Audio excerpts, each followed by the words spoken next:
People argue about money. They don't talk about money very often. So it ends up being a dynamic in which you're kind of pointing at the other and telling them that they're doing it all wrong. And that doesn't lead couples anywhere.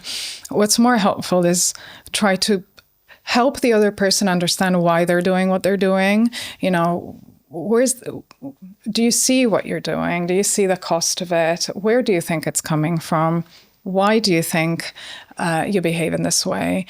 And in a way, what I've seen a lot is that there's pluses and minuses to everyone's approach to money, as we were talking about your approaches, right? So maybe the downside of your approach is that you might not enjoy money as much as T does, but the downside to your approach is that maybe you're not kind of building those reserves and planning for the long term in the way.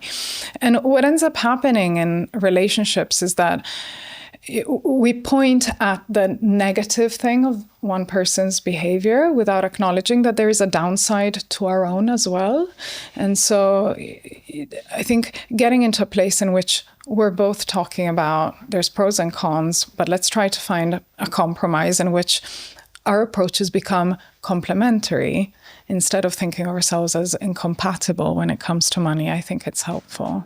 This is a clip from our episode with psychotherapist Vicky Raynor. If you want to watch the full episode, you just click right here.